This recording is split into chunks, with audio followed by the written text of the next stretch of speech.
Мало кто знает, что можно превратить MSI Afterburner из всеми нам привычного, но, давайте признаемся, не сильно цепляющим твой взгляд. Вот в такое. Делается крайне быстро, но если лень, я оставлю все необходимые файлы у себя в телеге. Вам нужно будет лишь загрузить и импортировать настроенный оверлей к себе в RTS.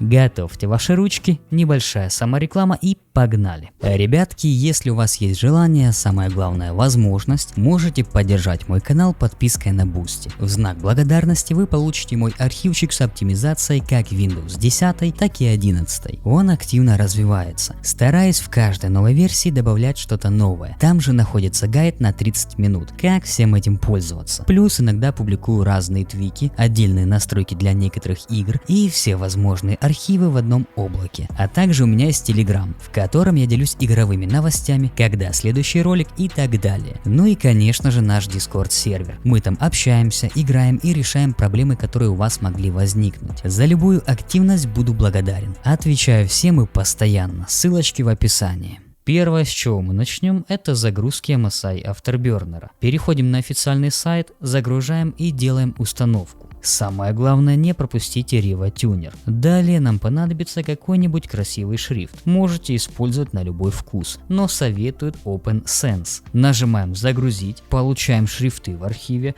2 раза LKM и установить. Подготовку мы с вами закончили. Теперь переходим к настройке MSI Afterburner. Конкретно нас интересует мониторинг. То есть вывести все необходимые показатели к нам на экран. Как пример, температура и загрузка КГП, таки ЦП и количество кадров. Показывать в OED не добавляйте, иначе у вас будет на экране 2 мониторинга. Просто отмечаем галочками то, что нам нужно. В любом случае включайте или отключайте то, что вашей душе угодно. Тут нет каких-то определенных правил. Теперь нам нужно перейти на вкладку OED и назначить переключение видимости OED на любую удобную клавишу. Как пример, цифра 8. Применяем и нажимаем на дополнительно. У нас откроется Riva Tuner. Можно это сделать и другим более быстрым способом. Справа снизу нажимаем на стрелочку и находим вот такой монитор. Это и есть Riva Tuner. 1 раз LKM и мы уже на месте. Здесь на самом деле можно включить статистику, правда при этом будут накладываться другие слои с мониторинга, допустим FPS. Поэтому я лично выключаю.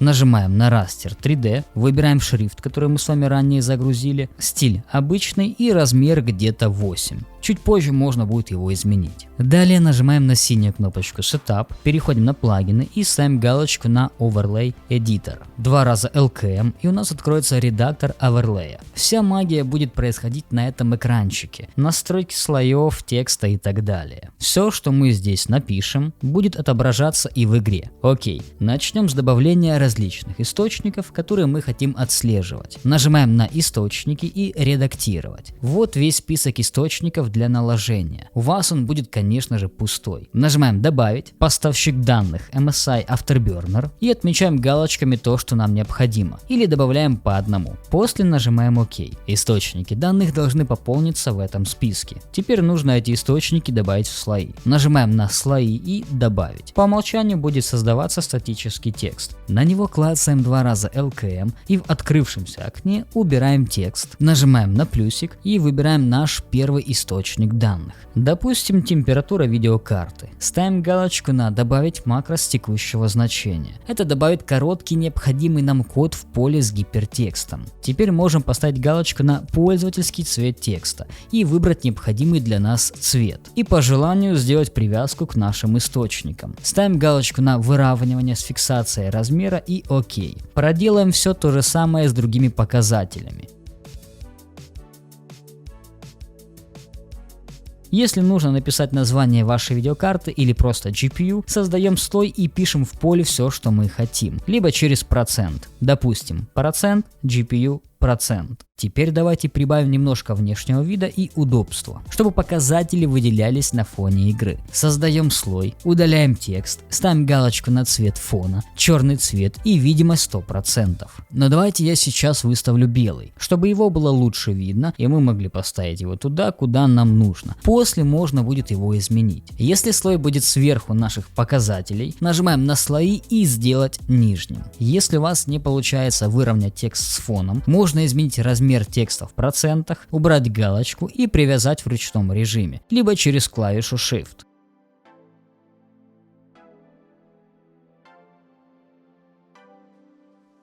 Фон можем расширить и сделать его чутка прозрачным. Тут все по желанию. Я вот что понял. То, что буквы с температурой и количеством ватт слишком большие. Мы можем их уменьшить, чтобы было отчетливо ясно, что это по Цельсию температура. Редактируем необходимые нам слои и между C пишем вот этот код. Так же самое и для ватт. Но будьте внимательны, это не HTTP. Различные коды через слэш не будут работать. И последнее, чем мы можем закрепить все выше проделанное, это создать черный круг для того, чтобы его установить по бокам нашего фона, чтобы форма была более округлая. Хотя мне в таком варианте больше нравится. Но давайте посмотрим. Можем это сделать с помощью Photoshop. Размеры 233 на 233. Или еще проще, просто загрузить у меня с Телеграма. Наш круг нужно отправить по пути Program Files, RivaTuner, Plugins, клиент и Overlays. Будьте внимательны, если вы сохранили оверлей на рабочем столе или в любом другом месте, при добавлении картинки будет вылетать ошибка. Нужно картинку сохранить по тому пути,